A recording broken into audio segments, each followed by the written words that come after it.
Embarquement immédiat pour Rio de Janeiro. Là où le Brésil s'invente un nouvel avenir. À la veille de plusieurs événements planétaires, le thermomètre du pays continent est en surchauffe. Pour découvrir ce qui fait vibrer les cariocas, les habitants de Rio, qu'ils soient artistes, expatriés, figures des favelas ou amoureux de la mer, il faut plonger en profondeur dans cette capitale du métissage en pleine renaissance. Lénie Niemeyer, la reine des bikinis, invente des modèles haute couture qui font fureur sur les plages.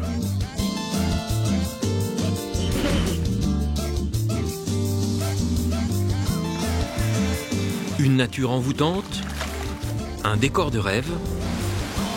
Il faut prendre de la hauteur pour explorer l'envers de la carte postale. Entre mer et montagne, les favelas. Des quartiers qui ont longtemps fait peur.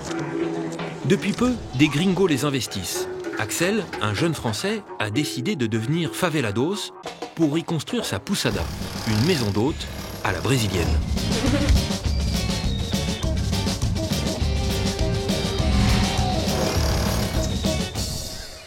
Dans les quartiers nord de Rio, un immense lagon artificiel, bien loin de la jet-set d'Ipanema.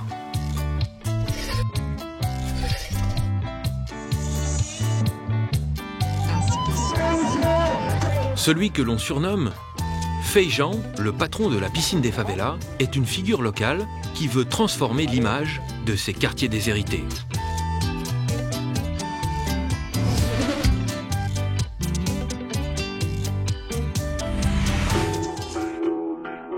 Au sud de Rio, un chapelet d'îles sauvages. Katia, une jeune plongeuse, a décidé de tout faire pour préserver la vie des dauphins. Les sentinelles de ce petit paradis, aujourd'hui menacées par la folle ascension du Brésil.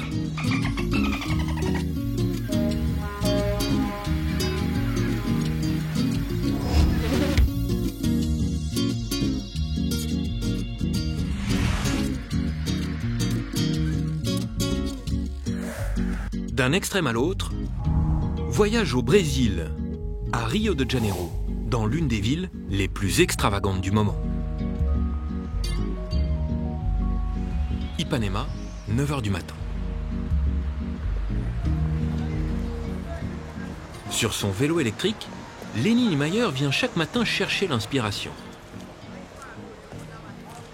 Tout a commencé pour elle sur cette plage.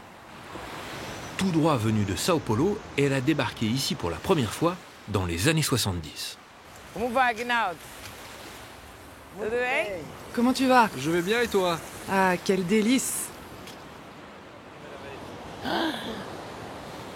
La première fois que je suis arrivée ici, j'ai eu le souffle coupé. À Rio de Janeiro, à l'époque, les bikinis étaient tout petits et on l'aimait pour cela. Mais on voulait être un peu plus couvert pour être plus confortable. Mais ça n'existait pas. Mes copines à Sao Paulo me demandaient de ramener des maillots plus larges. Et du coup, je me suis dit que j'allais en créer un. Et j'ai pris un ancien pareo à moi, je l'ai coupé. C'était une chose très artisanale. La chance, c'est que je savais coudre. Ça a été un succès et tout le monde a commencé à me passer des commandes. J'étais moi-même le mannequin, je l'ai ramené à la plage pour en offrir à des copines. Et c'est à ce moment que tout a commencé. Tout le monde voulait en acheter et porter le bikini de Lénie. J'ai alors créé une petite fabrique au fond de mon garage, dans le quartier de Lagoa. C'était une autre époque.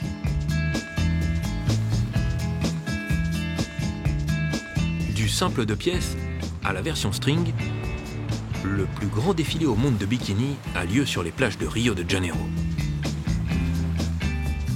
C'est le costume de la Girl from Ipanema.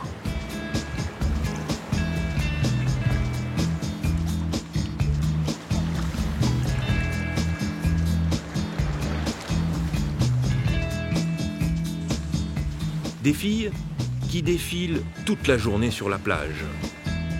Un cocktail détonnant, mélange de soleil, d'eau et de culte du corps métissé qui a révolutionné l'image du Brésil.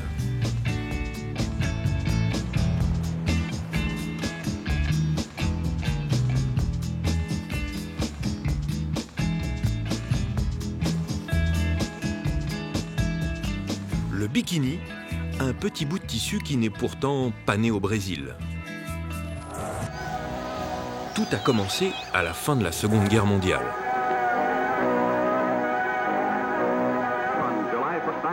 Le 1er juillet 1946 a eu lieu sur l'atoll de Bikini dans l'océan Pacifique, une explosion atomique. Le but de l'opération, valider la puissance destructrice de la bombe A. Attention, mettez vos masques.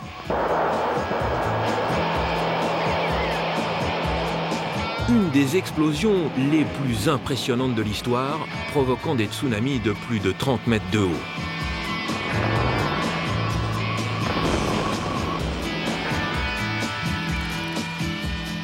Cinq jours plus tard, Louis Réard, un ingénieur mécanicien français, invente le 2 pièces qu'il surnomme Bikini, en référence à l'explosion atomique qui vient d'avoir lieu. Du jamais vu. Le sulfureux maillot de bain fut interdit sur de nombreuses plages. On le déclare dangereux pour la santé. C'est à partir des années 60 qu'il se démocratise, Brigitte Bardot s'affiche légèrement vêtue et Hollywood l'adopte dans la foulée. Louis Réard a réussi son coup. Le bikini est devenu culte. Il a conquis les femmes du monde entier.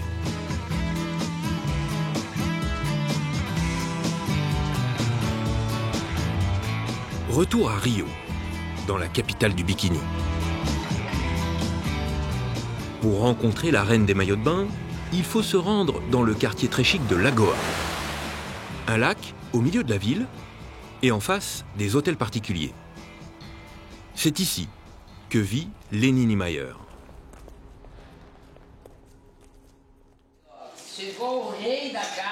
Ça, c'est le roi de la maison. Tiens, ça c'est pour toi, mon petit chien. C'est bon. Le Brésil est de loin le numéro 1 mondial sur le marché du bikini. 300 millions de pièces vendues chaque année. Un enjeu national et une formidable opportunité pour Leni. Elle a fait fortune en créant des collections de luxe. Bien plus qu'un simple maillot de bain, il est ici à Rio une seconde peau. L'esprit carioca, c'est la plage. Peu importe que tu aies de l'argent ou pas. Tout le monde est content de se mélanger.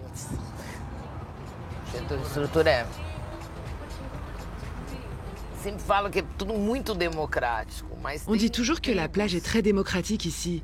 Mais en fait, il y a des tribus. D'un coup d'œil, on va savoir d'où tu viens. Cela dépend de la manière dont tu portes le bikini. En fonction de la taille, la couleur, les chapeaux, les accessoires que tu utilises, cela permet d'identifier les femmes, plus que n'importe quel homme. Et cela est très amusant. Ainsi, les gens me disaient « Vous n'êtes pas d'ici ?» Quelle blague! Nous arrivons maintenant dans mon entreprise, dans le quartier de Botafogo. Merci, à tout à l'heure. En femme d'affaires avisée, Leni a rendez-vous avec ses fournisseurs pour choisir les tissus de la prochaine saison.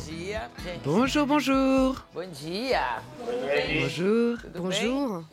Salut Leni. Pas mal, pas mal. Vous voulez un petit café? Non, je vous remercie. Regarde Leni, j'ai trouvé ce tissu avec des petits trous plus petits. Regarde, il est pas mal. Ah, celui-ci, j'adore. Je le trouve gracieux, j'aime. C'est quoi la base du prix de celui-ci en noir? Je vois ça tout de suite, Leni. Tu me fais un super prix pour moi, hein? Il y a aussi en faux cuir. Matière, prix, photo, Leni supervise le moindre détail. Maintenant, je suis en train de finir d'éditer un catalogue avec des photos de Michael Roberts. Mais je suis à la fin de ma collection d'hiver.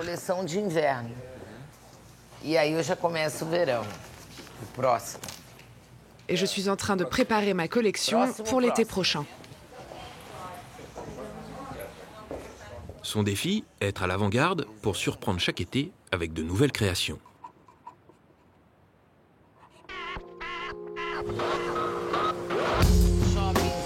À l'étage du dessous, les petites mains du bikini donnent vie au croquis de Leni.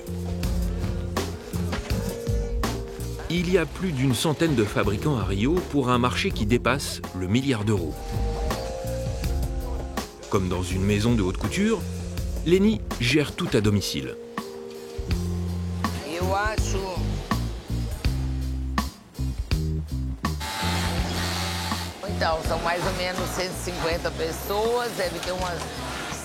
Ici travaillent 150 personnes dans la production. Et c'est très important de travailler dans le même endroit, car comme ça, je peux accompagner de près toutes les étapes de la fabrication. On fait environ 1000 bikinis par jour en temps normal. Et d'ici, les bikinis partent en voyage, prêts pour habiller les Brésiliennes, les Françaises, les Américaines, les Anglaises, etc. Si Dieu le veut.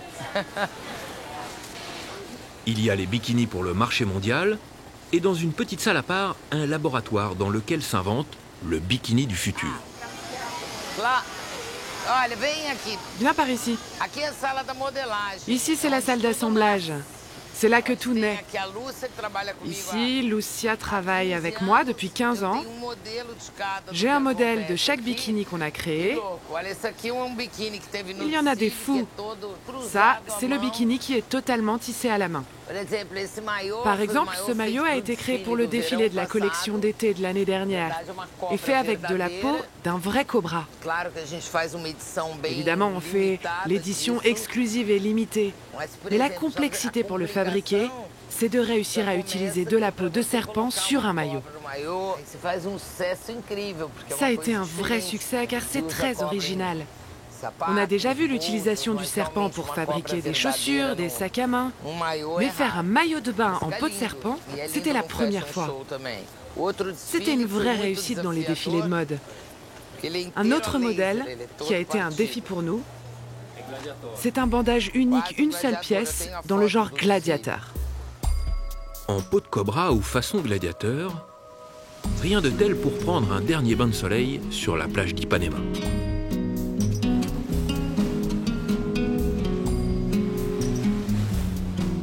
18h, le rendez-vous des vrais cariocas.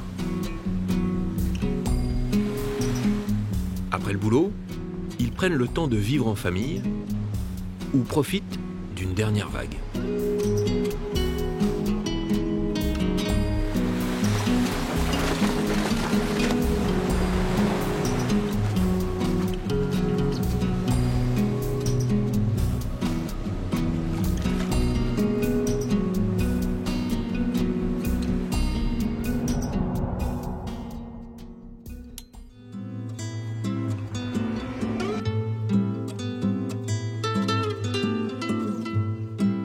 Au petit matin, Axel, un jeune Français conquis par Rio, guide les touristes loin des sentiers battus.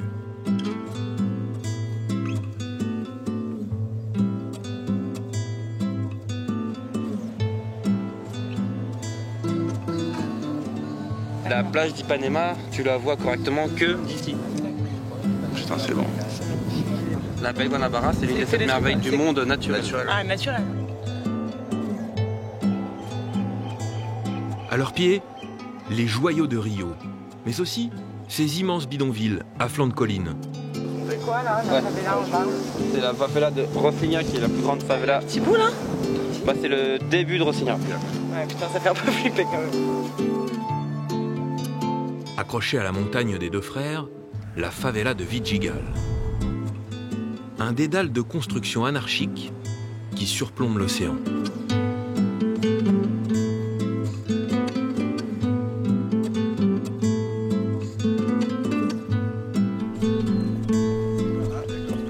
Axel s'est spécialisé dans ce tourisme d'un nouveau genre. Et donc tu vois, la favela, c'est tout le temps en construction, c'est jamais figé, les mecs ils s'arrêtent, jamais. La visite de ces quartiers défavorisés. Si tu veux prendre des photos, n'hésite pas. Il y a 2 ans, Axel était étudiant en école de commerce et il a tout plaqué pour Rio. Depuis, il voit ces quartiers d'un autre œil. Plus simplement un coin où la vie est misérable, mais aussi une opportunité pour se faire une place au soleil. Des prix accessibles et des points de vue spectaculaires. Il a investi toutes ses économies dans cette maison avec vue sur le pain de sucre. Il a ouvert ici une maison d'hôte dans la favela et les clients viennent du monde entier. Aujourd'hui, ce sont des Colombiens, Ingrid et Alvaro, qui sont intéressés par ce nouveau concept. Bon, Ingrid. Salut Ingrid. Tu vas bien? Oui, ça va. Ça va? Alors ici c'est le premier étage et les chambres sont en bas. Je vais vous montrer, il y en a plusieurs. Et on discutera de celle que vous souhaitez louer. Allez, on y va.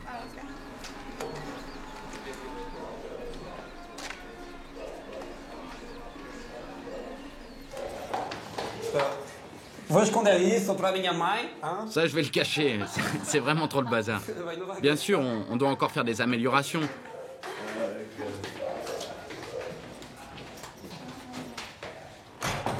Voilà. Il y a un autre salon en bas. Toutes les chambres, elles sont occupées, mais celle-là, elle se libère normalement fin juillet. Il faut que je vérifie avec le locataire.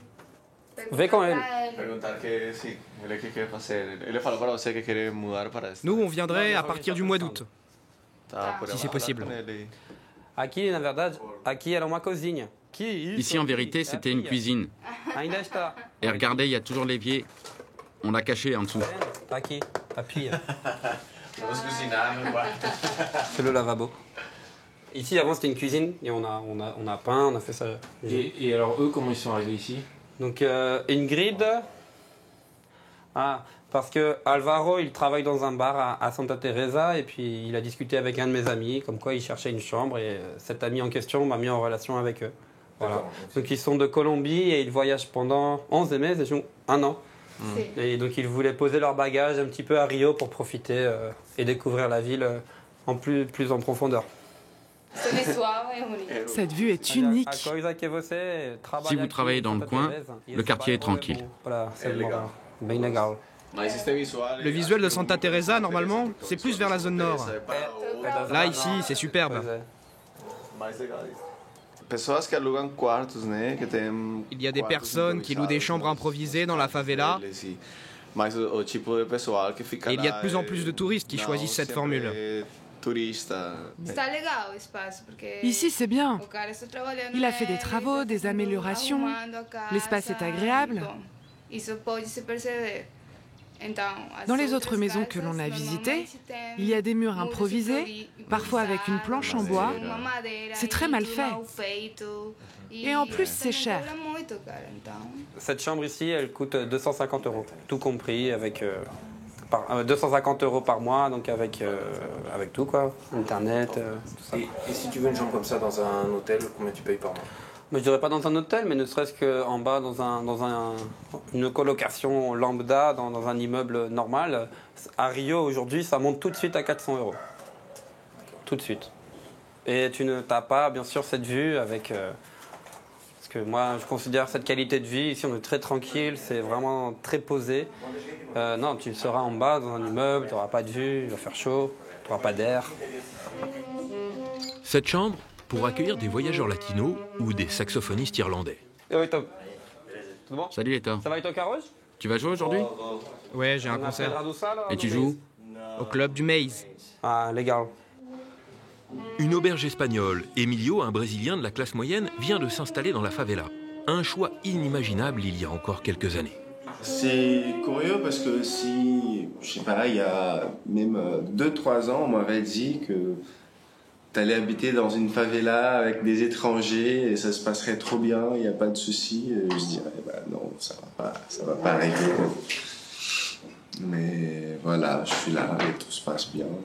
C'est une situation improbable. Ouais. Même encore, pour mes potes brésiliens, tu vois, ils viennent ici, ils adorent, ils trouvent ça incroyable. C'est aussi déjà une surprise de trouver un endroit comme ça. Ça fait pas partie de nos vies, tu vois, finalement. Moi, avant de venir vivre ici, j'avais pas l'habitude d'aller dans les favelas ou dans des endroits pareils. Et c'est encore étonnant, ma famille qui vient, mes potes qui viennent, c'est trop bien, ça se passe bien, mais c'est quand même un petit choc. Pendant longtemps, les favelas de Rio étaient des quartiers hors la loi. Trafiquants de drogue et police se livraient ici une guerre sans merci.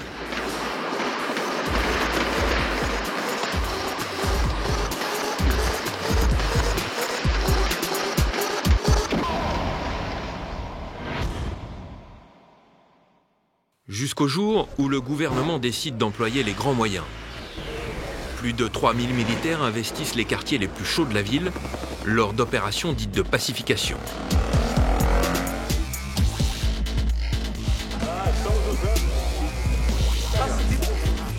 L'État reprend la main. Les favelas redeviennent fréquentables.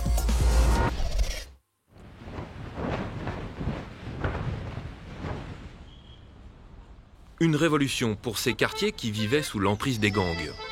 Les habitants respirent, Axel et ses locataires peuvent aujourd'hui y vivre en paix.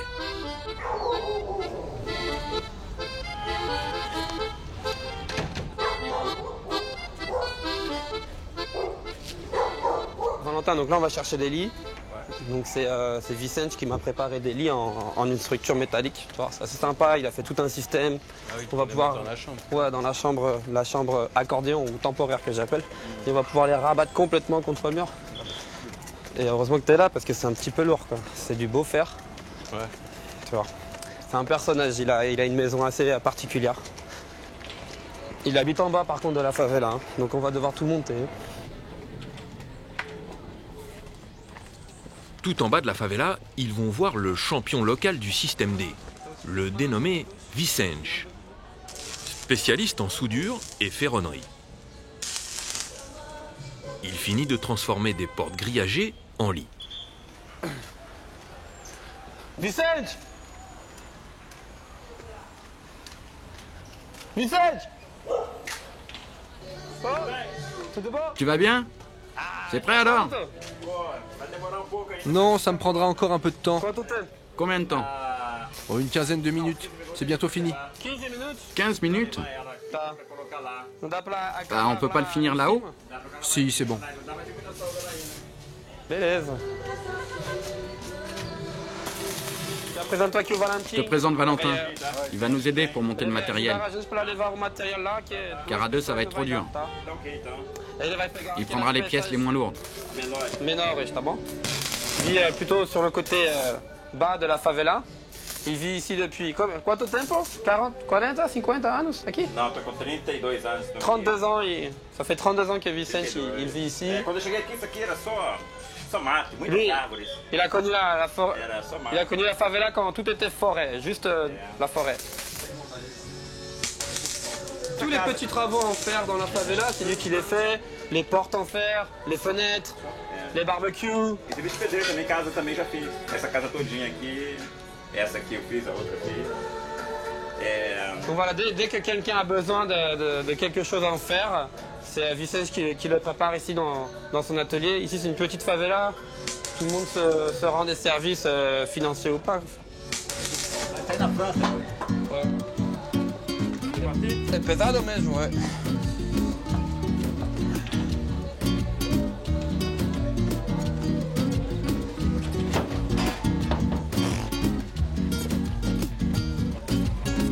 Vamos là?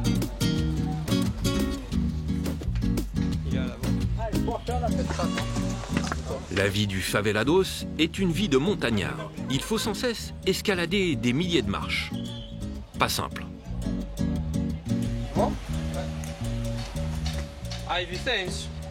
Ah, la peinture n'est pas sèche. Ça me tache les vêtements. Bon. Ça pèse combien le lit? Combien ça pèse? O quilo? Kilo. Ça doit peser 20 kilos. C'est léger, mon gars. On dirait que ça pèse 40 kilos. T'es un gringalet.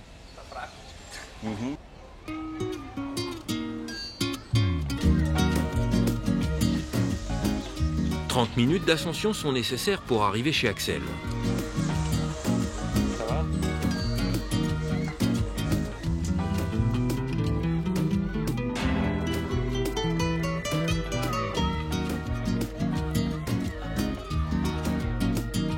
Profiter de la vue incroyable du haut de la favela, cela se mérite.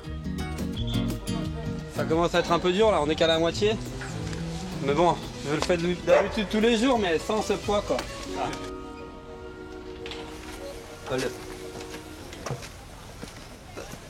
Raphaël arrive dans pas longtemps.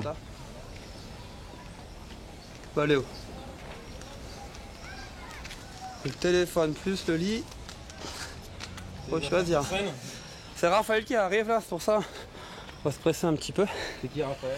Donc Raphaël, c'est mon grand ami et grand partenaire de mon aventure avec la maison. Avec qui donc j'ai acheté la maison il y a 1 an et demi. Et là, donc Raphaël, il devait finir ses études d'architecture en France. Donc là, il est très content de revenir et moi aussi, quoi, de le recevoir surtout.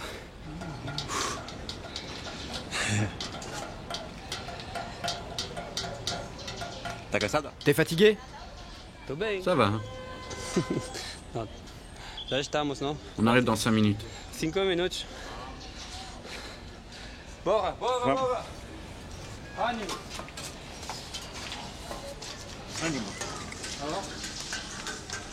La favela, c'est comme un petit village. Salut. Je fais une fête à la maison. Ok, sympa, je vais venir avec ma femme. Vous pouvez venir vers 8 h. Allez, on se voit ce soir, super. Bah là, c'est mes voisins proches. Et donc ce soir, on organise une petite fête pour l'arrivée de Raphaël, justement. Et j'en profite pour inviter un peu tous les voisins. Ça se fait beaucoup comme ça ici, à savoir t'invites au dernier moment les gens que tu croises, quoi. Mais bon, ça va vite, hein, les infos, donc ils le savent tous déjà. C'est à quelle heure? À partir de 7 h.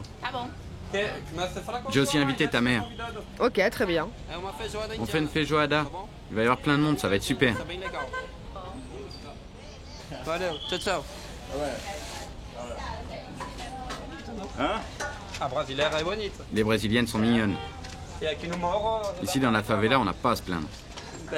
Oui, il y a pas mal de jolies filles ici. Mais c'est un petit quartier quand même. Ouais, mais dans tout Rio... Ah, là, c'est autre chose. Il y en a pour tous les goûts. Ok, non.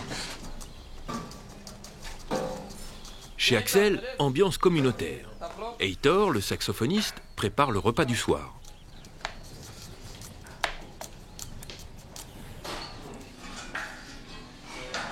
Vicente, le roi de la débrouille, installe une chambre d'appoint, sortie tout droit de son imagination. Ah, você fica assim?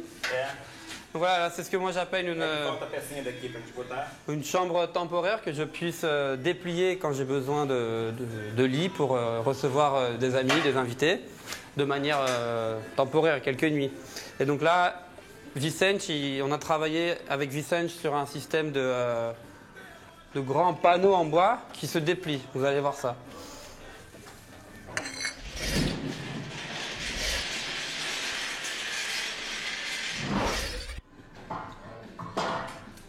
Et là, je ferme la porte. Et voilà le travail, une nouvelle chambre à moindre frais.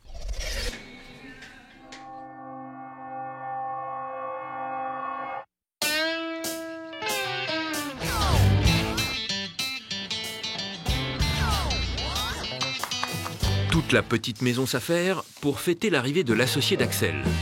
Une 50aine de personnes sont attendues.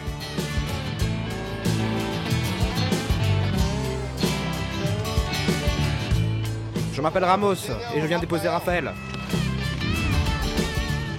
Ça a changé, hein?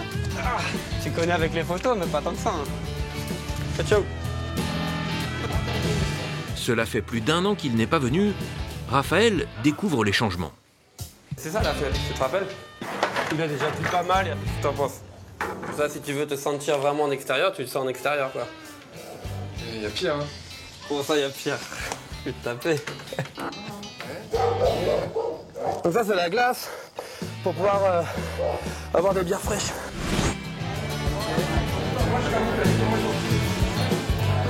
Ce soir, des expatriés et des locaux sont au rendez-vous.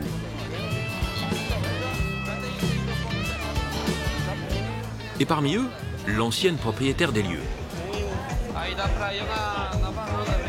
Tu vois, là, on a fait un bar. Et là-bas, il y a une baie vitrée.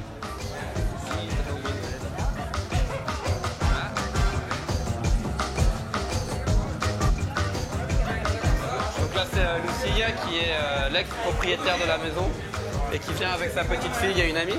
Ensuite, Jessie viendra, mais un peu plus tard dans la soirée. Et alors, Ricardo, c'est le mari de Marie-Odette, qui est la sœur de Jessie. On est vraiment dans une favela où tout le monde se connaît, c'est une petite famille. Et qu'est-ce que vous pensez d'Axel? C'est un frère, c'est comme un frère.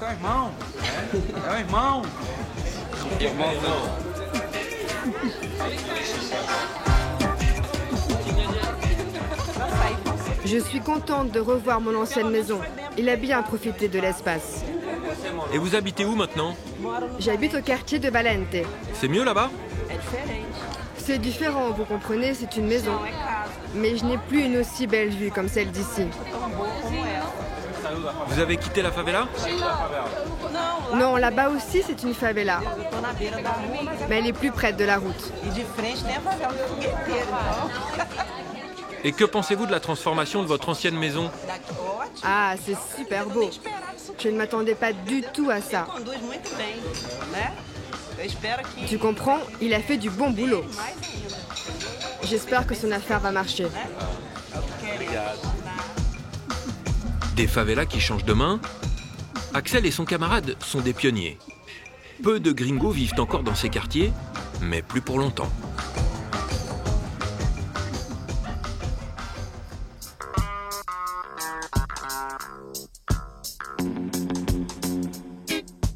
Des spots avec une vue incroyable.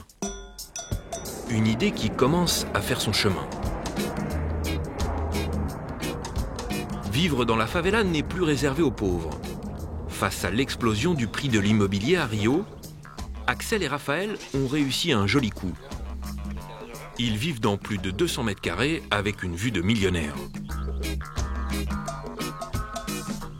Ils ont fait de gros travaux de rénovation et c'est loin d'être fini.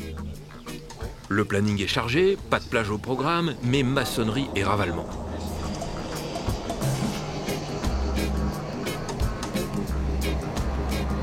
Ouais, donc je disais... Il y en a qui prennent le petit-déj dans l'avion. Ouais, bah, on est mieux ici. Pour résumer, Raphaël, qu'est-ce que tu veux faire de concret, quoi, avant ton départ? Je veux qu'on... En fait, qu'on aménage les espaces extérieurs de la maison. Ouais. Donc la terrasse, là, c'est cool, on prend le petit-déj, c'est mortel, quoi. Et ça serait bien que les deux niveaux, ils aient accès à une sorte de terrasse comme ça, qui va se voir plus propre. Et qu'on puisse aussi chacun accéder à son niveau, tu vois, qu'il n'y ait plus vraiment... Enfin, c'est un mélange qui est cool, mais... Que les deux niveaux soient plus indépendants, en fait. Qu'ils soient plus indépendants et puis qu'ils soient mieux faits, quoi. Ouais. Ça passerait par une terrasse qui n'existe pas encore, quoi. Ouais, donc on va détruire l'escalier qui est là, on va le déplacer un peu à l'extérieur. Du coup, ça permettra aussi d'avoir un accès privilégié à chaque niveau. Ah non, ça va bien, ça. Et puis ça permettra d'avoir une terrasse plein soleil, là. Donc l'hiver, c'est cool quand même. Genre, on va essayer de mettre une petite douche extérieure ou un truc comme ça. D'ailleurs, ici, j'en veux une, tu te rappelles? Ouais. On va en reparler. La favela pacifiée, ce serait le nouvel Eldorado pour les bonnes affaires immobilières. Mais attention, acheter dans ces quartiers n'est pas sans risque. Ici, cette maison, on l'a achetée 50 000 €. On a partagé 50-50. Et une maison comme ça, d'après toi, ça pourrait valoir combien? 0. Parce que cette maison, elle n'a pas de titre de propriété, parce qu'elle n'est pas reconnue, parce que du jour au lendemain, on peut la détruire et on peut partir. Et on a pris ce risque avec Raphaël, on a fait ce pari ici, quoi. On sait que ça risque pas d'arriver quand même, mais comme il dit, on n'a pas de titre de propriété, comme tous les gens dans les favelas. Ça viendra peut-être un jour, mais bon. En fait, il y a tout. Après, dire que la culture aussi des gens, il y a quand même 1/5 de la ville qui vit dans des favelas. Il y a l'État quand même investi dans les réseaux ici, il s'est introduit quand même, il a fait des améliorations. Donc tous les gens qui sont ici, qui ont construit leur maison, ils attendent tous plus ou moins un titre de propriété.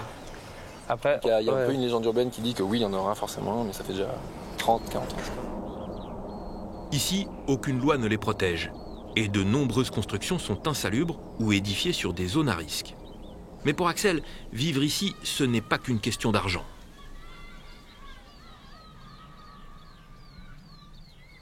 Moi, j'aime pas parler de bonne affaire ou bon coup parce que vraiment, avec Raphaël, on n'a pas du tout acheté cette maison en pensant qu'on allait devenir millionnaire grâce à ça. C'est beaucoup plus lié à un coup de cœur avec cette favela, avec cette vue, avec la ville de Rio et la culture carioca qui nous a poussé à franchir le cap et d'investir nos économies dans cette maison. Construire des terrasses, des escaliers, et des pièces supplémentaires, aucune autorisation à demander puisque leur maison est illégale. L'aventure des gringos de la favela ne fait que commencer.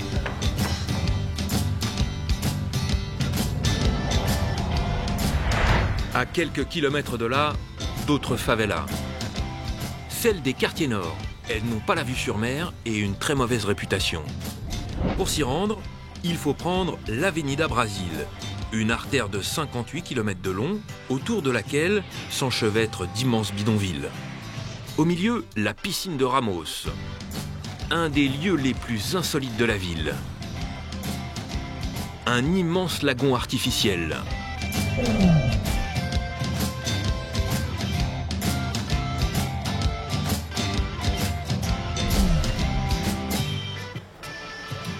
Le rendez-vous de tous les favelados.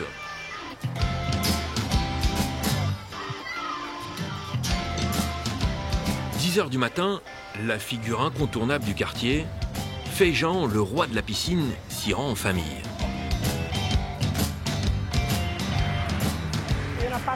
Nous sommes sur la passerelle numéro 13, qui nous emmène à la piscine géante de Ramos.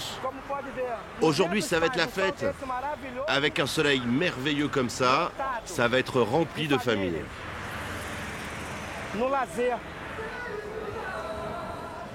Feijão, c'est un peu le grand frère. Et à chaque fois, c'est le même scénario. Il vient tous les jours et il connaît tout le monde. Ça, c'est un copain musicien. Tu fais un concert bientôt? Ouais, je joue le vendredi. On se croise là-bas. C'est l'un des hommes les plus populaires des quartiers nord. Tu vas bien? On essaye de prendre un petit verre ensemble, ok? Bon sang, alors lui, c'est un chef d'entreprise. Il fait un boulot dingue. On se voit tout à l'heure. Cette piscine a été créée il y a 10 ans, entre l'autoroute et la baie de Guanabara. Une ancienne plage à succès devenue aujourd'hui impropre à la baignade.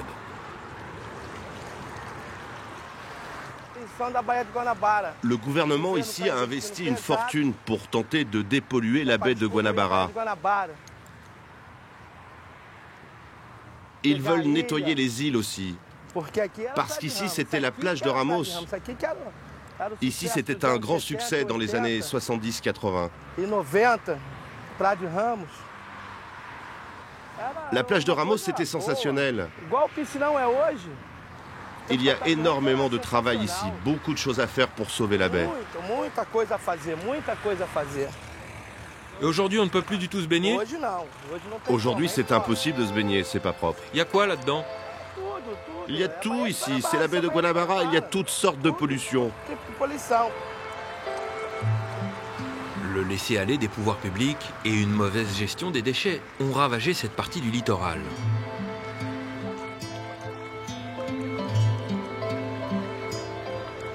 Privés de plage, les habitants des quartiers nord n'ont plus le choix.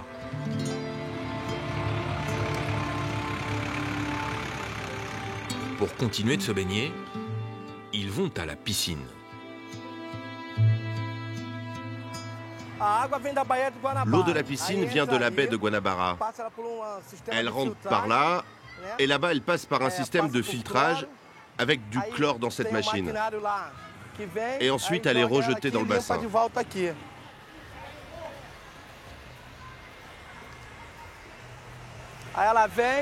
L'eau arrive par ces canalisations.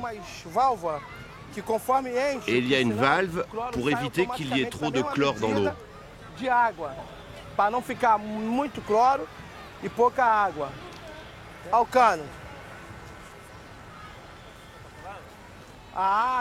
Depuis qu'ils ont créé la piscine de Ramos, je ne mets plus les pieds à Copacabana. Déjà, parce que j'habite de l'autre côté de la ville, et puis je préfère venir ici. Parce que les gens que je rencontre, ce sont des gens que je connais depuis mon enfance. Donc des personnes que je vois depuis que je suis tout petit et qui font partie de mon milieu. J'aime bien. Tu sais, le Piscinao, c'est un endroit très attachant. C'est comme le parfum français, c'est super bon.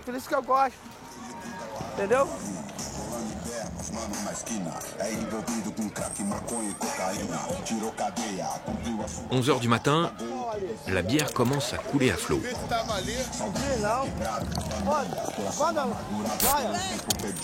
C'est aussi le début de journée pour Rosana.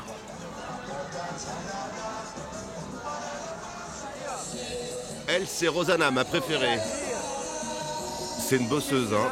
Elle ramasse des canettes. Quel âge as-tu? 82 ans. Elle a 82 ans, cette femme. 82 ans. Et voilà, elle part avec des énormes sacs pour gagner quelques euros. Et combien vous gagnez avec ces canettes? Je gagne 70 centimes par kilo. Quand on ne me vole pas mon sac. 70 centimes le kilo. Il faut avoir beaucoup de canettes, il faut beaucoup travailler. Ça, c'est mon peuple. C'est les miens.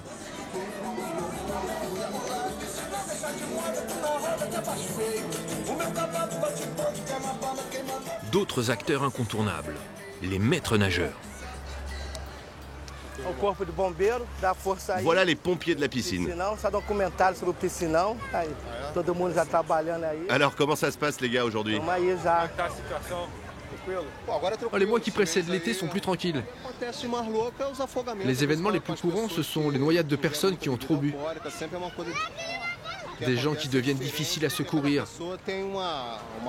Ils ne sont plus dans leur état normal. La chose la plus folle que j'ai vue ici, c'est une maman qui a perdu son bébé de 1 an et 2 mois. Le bébé savait à peine marcher. Il ne parlait pas non plus. Ils l'ont laissé tout seul et ils l'ont perdu. On a mis 2 heures pour le retrouver. Je trouve ça absurde, un si petit bébé. C'est une énorme irresponsabilité. Et on trouve beaucoup de cas comme ça ici. Il y a beaucoup d'enfants perdus ici. Allez, salut, au revoir. Ils ont une lourde mission. Dans quelques heures, ce sera le grand rush. Regarde, il y a de plus en plus de monde qui est en train d'arriver.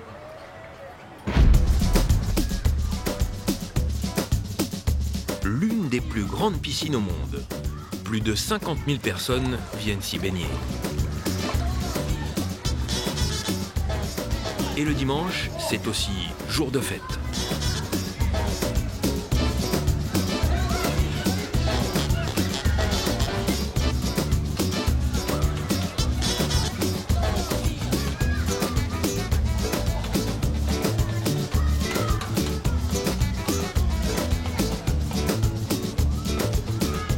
Feijão est avec les siens. Ici, pas de gringo, un spot hors des circuits touristiques.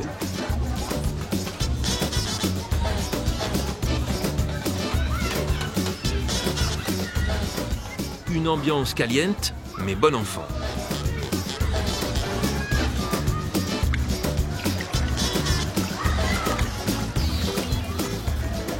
Ou quand les favelados s'amusent bien loin des clichés ultra-violents qui collent à la peau de ces quartiers.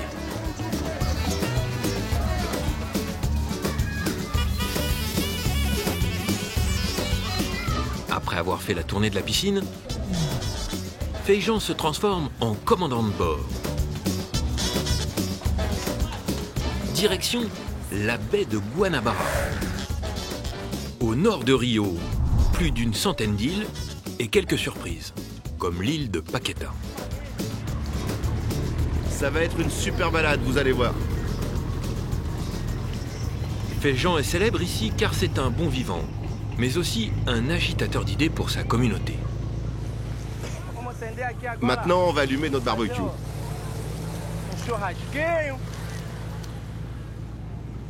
Sa dernière idée, des excursions en bateau dans les îles de la baie.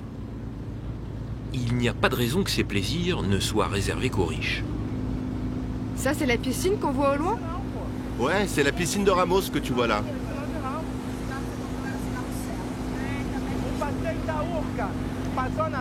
La même promenade en bateau à partir des quartiers sud de Rio, ça doit coûter autour de 40 €. Ici, on le fait pour 20 €. Et on inclut même les bières. C'est beaucoup moins cher. Une formule low cost pour aller découvrir les trésors de Rio. La plupart des passagers de Feijão n'ont jamais pris la mer. Il y a beaucoup de gens qui n'ont jamais été sur un bateau. Ils ne sont même pas au courant qu'on propose ça. Tous ceux qui vivent dans les quartiers périphériques ne sont jamais venus dans la baie de Guanabara. Ils ne connaissent pas cette promenade. Elle, par exemple, là-bas, elle n'a jamais été. Vilma, tu l'as déjà fait en bateau? Non, moi je ne suis jamais venue. Elle non plus n'a jamais fait cette promenade.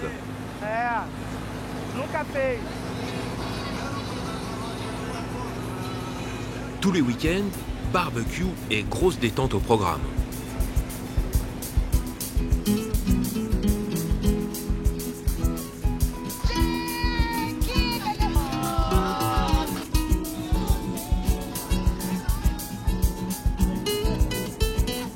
On oublie tous ces problèmes. Aujourd'hui, c'est les vacances avec Feijan.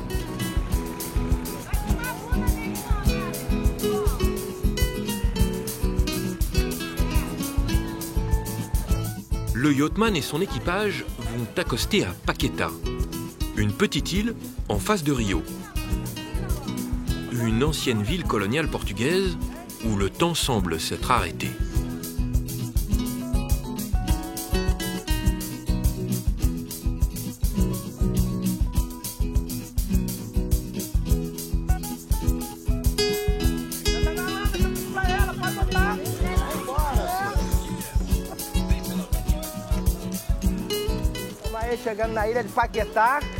On vient d'arriver sur l'île de Paquetá. On va profiter de cet endroit. Il y a beaucoup de touristes ici aujourd'hui.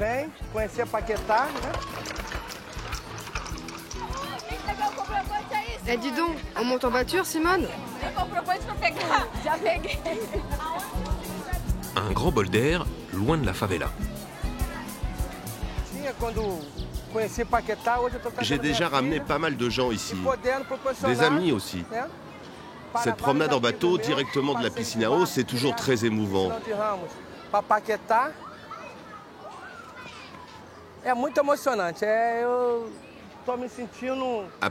je me sens bien, vraiment très bien. Une ambiance petit baigneur avec sa plage de sable fin et ses pédalos kitsch. Allez-y, faites un tour. Comment on fait pour partir? Tourne le volant.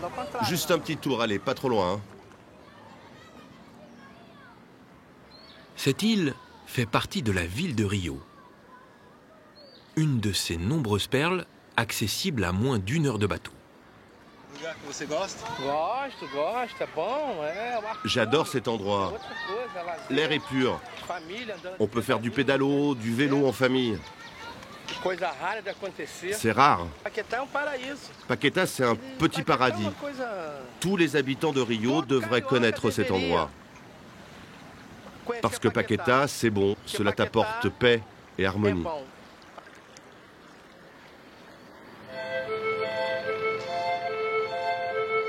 Le décor vu du ciel s'est assombri.